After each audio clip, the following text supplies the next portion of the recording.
2001 दिल्ली, एक ऐसा शहर जो रात होते ही डर के साए में डूब जाता था। अखबारों की सुर्खियां चिल्ला रही थीं, मंकी मैन ने फिर किया हमला। लोग कहते थे वह कोई आम इंसान नहीं था, वह था आधा आदमी और आधा बंदर। रात के करीब 1:30 से 2 बजे के बीच दिल्ली की छतों पर एक अजीब सी हलचल शुरू हो जाती थी। लोगों ने बताया उसकी आंखें लाल जलती हुई थीं, उसके हाथों में लोहे जैसे तेज पंजे थे और वह 20 से 25 फीट की छलांग आसानी से लगा लेता था। पहला हमला पूर्वी दिल्ली की एक कॉलोनी में हुआ। एक आदमी रात को छत पर गया और अचानक पीछे से किसी ने उस पर झपट्टा मारा। जब लोग ऊपर पहुंचे तो वह आदमी लहूलुहान पड़ा था। उसके शरीर पर पंजों जैसे गहरे निशान थे।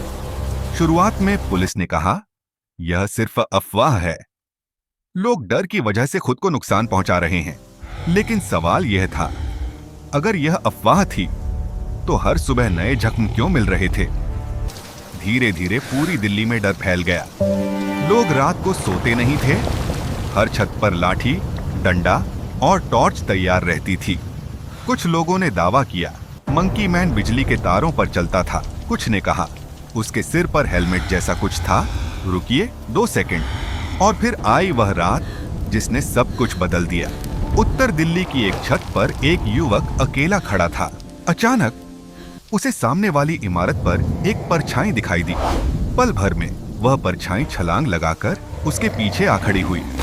युवक चीखने ही वाला था कि उसके कान में एक धीमी आवाज आई, डर मत, तू अकेला नहीं है। लंबा रुकाव, 3 सेकंड, अगली सुबह। वह युवक बेहोश मिला।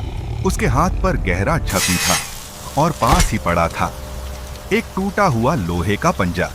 यह बात कभी खबरों में नहीं आई। पुलिस रिकॉर्ड के अनुसार वह पंजा किसी जानवर का नहीं था, वह इंसानों द्वारा बनाया गया हथियार था। यहीं से मंकी मैन की कहानी और भी डरावनी हो जाती है। कुछ अफसरों का मानना था मंकी मैन कोई एक इंसान नहीं था, वह था डर का फायदा उठाने वाला एक खेल। एक ऐसा खेल जिसमें भीड़ के दिमाग से खेला गया। लेकिन सवाल आज भी वही है, अगर मंकी मैन सिर्फ अफवाह था तो लोगों के शरीर पर ये निशान किसने छोड़े?